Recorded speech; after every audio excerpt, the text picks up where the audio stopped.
This is really an exciting panel. It's part of our sort of plan to show you both sides of the table today. So we curated this special group here because we really want to show you some different types of companies and founders, and we'll talk about their pathway. So we have a health tech company here, we have a social media company, and we have a biotech company up here. So I know they're not all the same, and the demands on them is very, very different, but there's a lot of commonalities. So you'll see that as we go through the discussion here. So I'm just going to let these gentlemen introduce themselves, just give a 1-minute bio, where they're from, name of the company, what their specialty is, and maybe just a little about where did you get the insight? Where did this lightning bolt come from? And if you would, so let's start with Steve DeVrieze. Hey everyone, I'm Steve DeVrieze, Chief Business Officer of NeuroTech Insights. Your gait is your 6th vital sign, and we have a digital health app to measure your gait. We've paired that with a cognitive assessment, both of which are proprietary to us, and we have AI insights to support your prehab and recovery for different neurologic and orthopedic conditions. So that's our product. I'm from Chapel Hill. The insight, or where this idea came from, really started with a physician at UNC who's a physiatrist and treats concussion and spine patients. And a few years ago, we designed and developed a software platform for treatment and recovery of concussion specifically. And in our journey, we ended up merging with another company that had the gait and cognitive assessments. And so we've combined our solutions into an upfront assessment and a treatment and recovery platform. And for me, it's a personal mission. I've got 4 kids who all play sports. 3 of them had concussions in sports, none of which were treated appropriately. And my oldest had to retire early from her volleyball career at UNC. My son was in a car accident and had a concussion, and my sister-in-law had a workers' comp concussion. So I saw all of this firsthand, and that really became part of my mission. Was let's go and improve concussion management with a technology that can help clinicians and patients. And now we've expanded into some other conditions that I'll share with you. Okay. Is that enough background? Go ahead, Runbin. All yours. That was really cool. My name's Runbin. I'm the founder and CEO of Scale Social AI. I grew up in Nashville, Tennessee. I don't know if you guys have been to Nashville. It's a great place. My background is actually in healthcare technology and built med devices, healthcare platforms, telemedicine, precision medicine, genetic testing, and digital health platforms. And Scale Social, which is a marketing technology platform, came out of nowhere. It was somewhat unexpected, but I was running a dumpling business with my mom, and as a small business owner, you feel that pain like literally every day. And so we're like, okay, well, let's build something for it. And so what we do is we turn everyday customers into a brand's most loyal fans. And we utilize their content and assets and turn them into videos, which then become automated ads. So when you look at the ad campaigns, it actually feels really authentic and real. It doesn't feel like a boring ad anymore. So great to be here. We definitely have been around in the Triangle area a little bit to experience the funding support that we've received from everyone, literally. And so. Great, thank you. Go ahead, Matthew. Hi, I'm Matthew Brovold. I was formerly with BRINTER. I joined as a co-founder back in 2023. And my journey was a little bit different. So I came right out of my postdoc, and I met my co-founder just at a conference and started chatting. And he had an ailing 3D printing company that he was in desperate need of a project to work on for it. We needed an application. The market for 3D printers is highly saturated. There are hundreds of these types of companies. So he was looking for some sort of product to make with it. So he kind of gave me the wherewithal to pick a market to go into, something we could develop and manufacture with the device. I have a background in tissue engineering, specifically musculoskeletal work. So I decided to develop a 3D printed rotator cuff regenerative product that if you have a rotator cuff tear, we 3D print one for you and insert it on top of the tear, and it helps regenerate the tissue. So I am from Winston-Salem, North Carolina. That's where our labs are at. I'm still residing there. And yeah, it's been a great journey thus far, and happy to be here. Great. Let's go straight away into funding and pre-seed funding. We all know that's one of the hardest parts of all this. So I'd like to hear a little story on each of you. Let's start with you, Matthew. How did you size and sort of scale your first set of funding? And how did you actually achieve it? Just a quick one. Yeah, so our how we sized it was we had a complete list of milestones that we needed to meet in terms of product development and some of the regulatory hurdles that we had to overcome.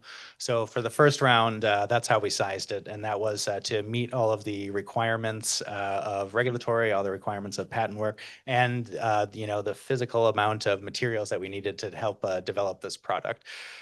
So we achieved that through a series of convertible notes, and that was our round. How did you choose that as opposed to other options? So it was a little more enticing as from the investor perspective, it's a little more enticing for the convertible notes. And that is what my co-founder had been accustomed to as convertible notes, that it gives that little extra push if there's something a bit more formal that's more protective of the investor themselves. So that led us to be able to, I believe, complete the round successfully, because that was one of the ways we did it. Very good. Well, you, Runbin, what's your pathway there to first funding? Yeah, so I bootstrapped the business initially. The benefit of running a marketing technology company is your path to your first dollar is actually almost immediate. We didn't even have a product. And so we're like, hey, let's do this for you, and we'll figure it out. So bootstrapping was a great choice because it gives us a lot more flexibility, and we wanted to feel absolutely certain that there's a path towards scale before we start fundraising. Primordial was actually one of our very early first checks, along with our bootstrap. And so thank you, Jen. But from there onward, we started assessing a lot more of, okay, well, is this more of a lifestyle business or is it more venture scale? And as we got more and more signals, okay, this is more of a venture scale company, and also the window of opportunities now, that helped us inform that we needed to go and actually raise a proper pre-seed. Say a little more about those signals specifically. Yeah, so one big part of it being a technology company or on a SaaS basis is whether our revenue is growing quickly enough. So revenue acceleration is a big part and component of our decision-making process. The other part of it is retention. So are my clients actually staying with us, right? Or are they signing on and then 3 months later they leave? And so these are early signals. And then the other part of it is really just how do we build a company that doesn't necessarily require us to go door to door? Because that's what I did in the early days. I literally went to every restaurant. It's like, hey, let me be a customer to you. But clearly it's not scalable. And so having a path and a very convincing evidence to prove it out before we actually even approach investors, I think having that gives us a lot more strength in that conversation as opposed to, well, I don't know, we'll figure it out. So you're done and through your first stage. I think you were even oversubscribed. Yeah, so we're oversubscribed for our pre-seed. We're actually done with our pre-seed, so that's really good news. We started fundraising in July, and we're done as of now, yesterday-ish. Congrats. Thank you. You look a little taller as a result. I know. If you Probably sleep a little better. Wrong way and everything. Very good. Now, Steve, you've had a more complex because you were building a company and then you merged a company. So you can go back as far as you want, as far maybe the early build of your previous and then how that's set up for the merge. Yeah, so as Runbin said, we also bootstrapped. I started full-time. Our physician founder was 20% because he was still a full-time physician. And our third co-founder was a data scientist and technology platform builder for companies. So the three of us bootstrapped, and what we really needed was to build the software beyond the idea. And so we found a longstanding CTO for early startup companies who was interested in working with us on an equity basis. So basically the four of us built the software to get ourselves to have pilot customers.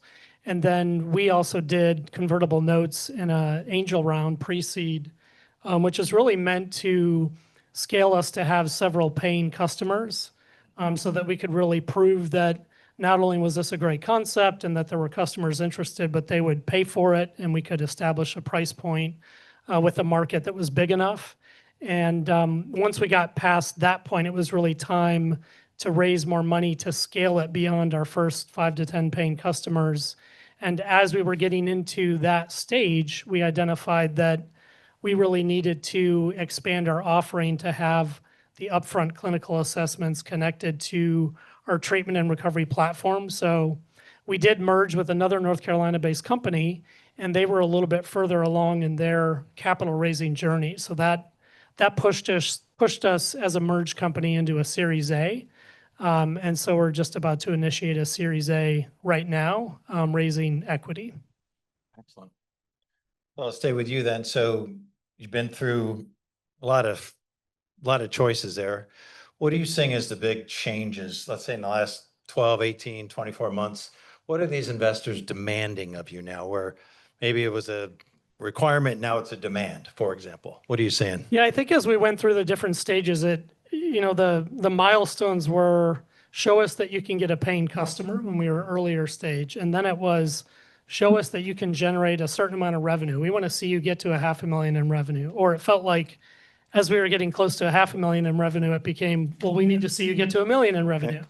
But now that we have about 300 paying customers and we're at the point of being able to potentially scale, what the investors are really asking for in this Series A is to see that we will be able to scale it well beyond where we are. Meaning, higher hockey stick revenue growth without having to invest high amounts of fixed costs for sales and marketing and infrastructure. And so we've recently identified, we think, really the way that we're going to make that scale and growth happen.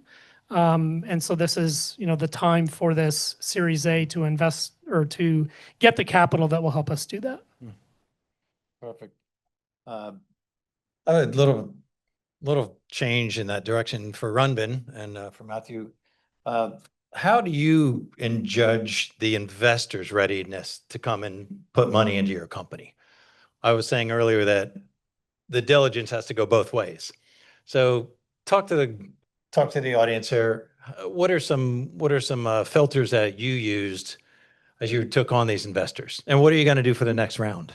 What did you learn? It's been a lot of fun, actually. So as a company, we have sort of been positioning ourselves. So we're hitting seed stage metrics, but we're raising a pre-seed, right? Mm-hmm. And so that gives us a lot more optionality. I think there are arguments on both sides. You see a lot of companies that's trying to raise a lot in a bigger round and all of that, but we're sort of taking a different approach here. This opens up to have a much more honest conversation with our investors. And we actually look at our investors based on the questions they ask us. If the questions are too superficial, we kind of know that they're not really in the trenches. They are just a money person. And we generally do not work with investors who just give us money. Because actually, people argue that money is very expensive these days. They are. But I think the best investors that we would prefer to work with bring not only the ammunitions to the table, but also a lot of network and contacts in the industry that allows us to scale. Because fundamentally, as a marketing technology company, revenue is king, right? So if we can grow the company through just revenue and serving our clients better and being more efficient, it's the best position to be in. So optionality is king here. Great one. Matthew, talk about the way you sized up investors. How ready were they for you? So at first, I will admit that we did do the shotgun approach. We were contacting everyone and everyone. I was on PitchBook every single day, trying to find people that had done any deals in early stage medical device companies, especially in the orthopedic sector. So for us, trying to find people that did believe in the team and the dream, since we are such an early stage company coming into a really complex field. So people that believed in us and the team and the dream, and then that they'd had at least a deal or two in the medical device space. We also did start to focus on people who had done deals in the medical device space, also with competitors that had exited previously. So we got some good traction that way as well. In the future, we'll be looking at, as we move along, the investors become more sophisticated. There's a real pressure to get obviously more and more data with every new round, and that's also something that's changed a little bit as the angel investors seem to want to have all this animal data now, whereas a few years ago they did not. They were investing early stage. So that's kind of how we size them up if they've done some sort of deal before, and if they truly did believe in the team and the dream and the vision of the company. Did any of you, anybody can answer, actually turn down a check for any reasons? Give a 1-minute profile. Go ahead, Runbin. What you don't have to say names, of course, but what would be the condition that you would walk away from a check? Yeah. No, so having the vibe check actually is very important. And we did turn down quite a few checks, mainly because they were approaching us in a very transactional manner. It comes off very quickly. It's like, and also there's this whole, like, we had a lead investor before he came in. They're like, just like, oh, we don't want to invest. And then suddenly the lead investor came in. They're like, oh my gosh, take my money. And so I think these are like signals that sort of indicate to us who might be a good long-term partner, because I think things may look rosy right now, but the challenges are immense ahead. And so when we think about our investors, we would love for them to be able to pick up our phone calls. It's like, I'm having this problem right now. Can you help me? And that goes a long way. Go for it, Matthew. We turned down a very, very sizable check. We had 2 individuals that approached us who, also in a very transactional manner, doing the convertible notes round left us open for some interesting ways that people wanted to be paid for their interest. And these 2 individuals wanted all of the interest up front with the 24-month maturation, but they wanted it in Bitcoin. Oh, And so yikes. we talked to our attorney about that, and it was very confusing and very, the risk was just far too immense for us. So we ended up turning down an incredibly sizable check just because we didn't know what was going to happen after that. And our attorneys were like, I've never seen a deal like this. So you'd be best just to move on. And never looked back, right? Never look back. Good. What about you, Steve? I think before we got to this Series A, we were mostly working with angel investors who may or may not have experience and expertise in our domain, which was okay. We did have one who, after we had a number of commitments on the terms, wanted to change the terms to something that was highly unfavorable for us. And so we didn't end up working with that investor. But, that was the only experience we had where we turned down a check. Very good. Let's go take a step backwards. Let's go back to the pitch. These are more advanced discussions, but take yourself back to those first pitches. Just some good friendly advice for these folks. A couple of do's and don'ts from each. You can jump on that, Steve. First, this is early stage funding, not where you are. Yeah, I think you get from so many different sources the sort of same outline of the 10 to 15 slides, the 10 to 12 slides to use for your pitch.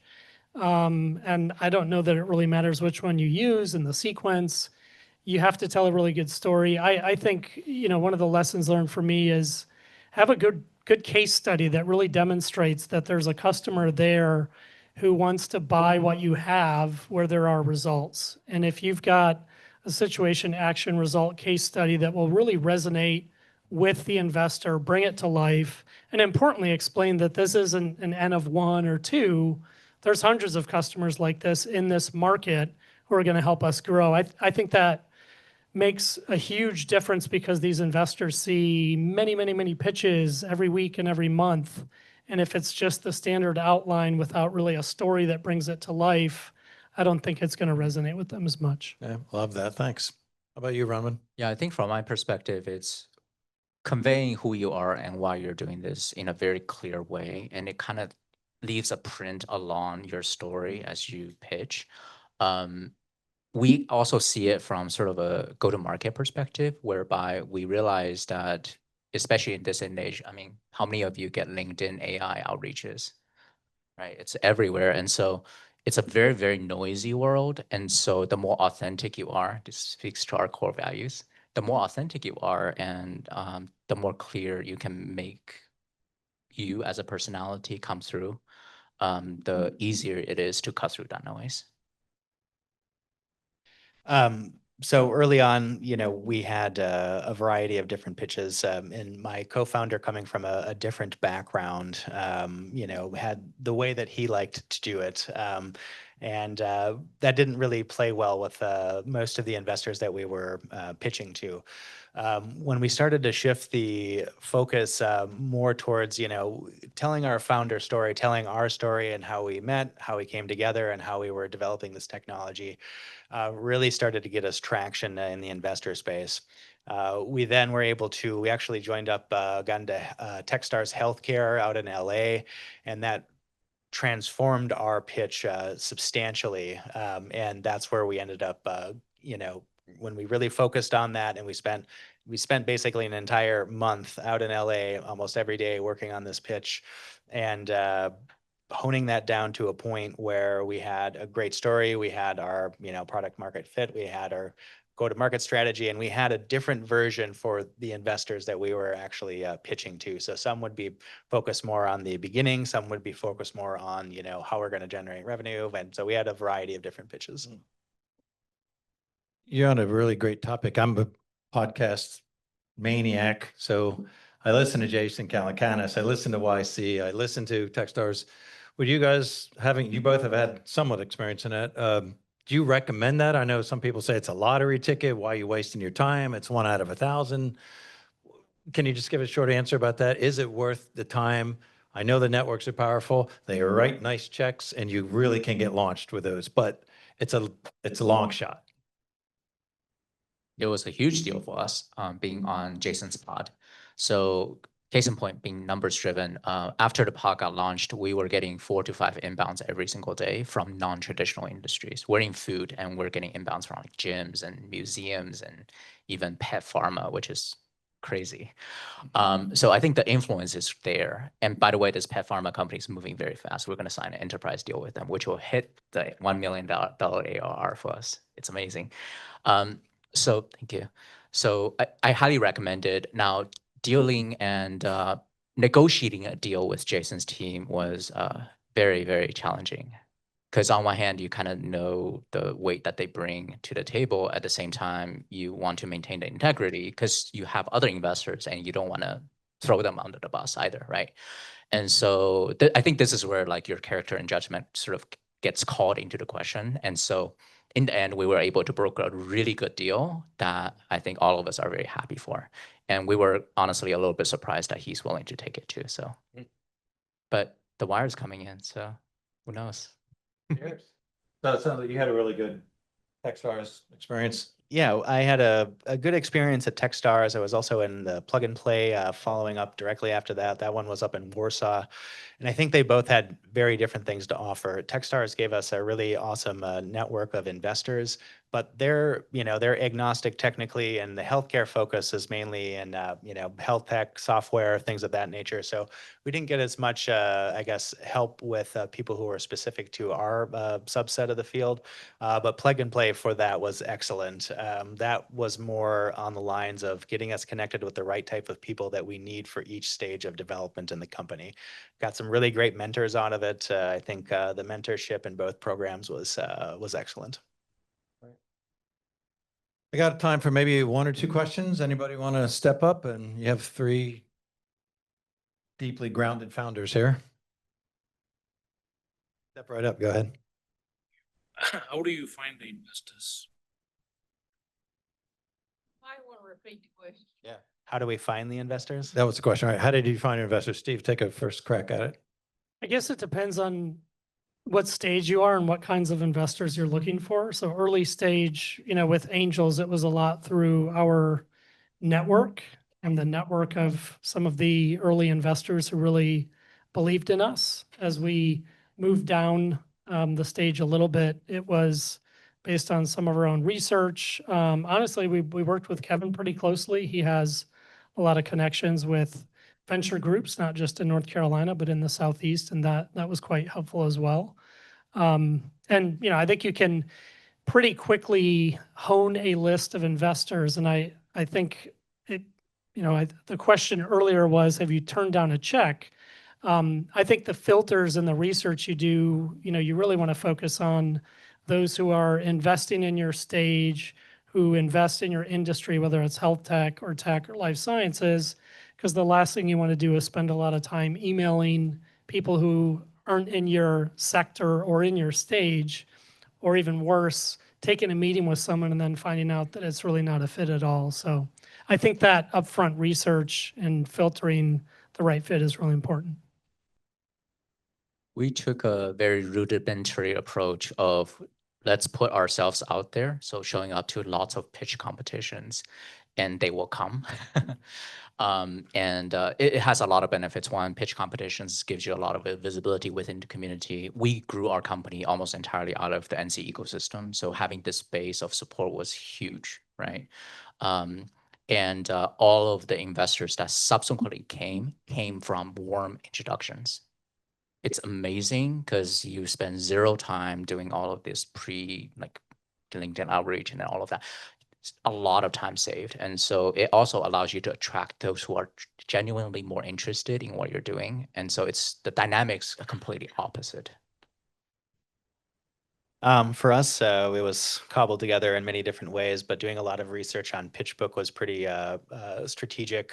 Yes, we spent a lot of times in the beginning with people who didn't actually invest in our space, but were nice enough to take the meeting with us, but then realizing we had wasted a lot of time. We also went through a lot of angel networks. So a lot of the, networks on the West Coast and on the East Coast, and those really ended up being a boon for us as well. And we did try a broker here and there, and that was for us was a huge waste of money. So, but that's how we cobbled it together. That's great advice. So I'm going to wrap it up here. Yeah, please contact Andrea and I. We work quite a bit with especially the North Carolina base. So we know who's who and who invests in what. I think you saw a nice resource up here. Again, CED's deal room. You can track through what they're investing in. We use a tool at the UNC Kenan-Flagler called CB Insights. So all you have to do is literally give us the name of a company, one investor, and we can get the entire history if they're in a pre-seed, a seed round, an A round. We can see who invested, who they bring into the round with them. It's all in a beautiful document. It just comes straight out and we'll share it with you. So we can really help you quite a bit with that. I couldn't agree more. You can't afford to waste time on people that are going to just suck you dry for information. Just so you know, if you haven't been there, many VCs do that. They'll put a junior guy on the case, interview the hell out of 100 companies with zero intentions of ever writing a check. They're building their database. They're building their knowledge to sell it to somebody else. So you got to really be very defensive about that. You want to be proactive, but you got to be pretty defensive. Don't share your story everywhere. It's not free. You're giving something away every time you tell that story, but we all know you need to raise funds. But thank you so much. It was a really valuable session. Thanks a lot.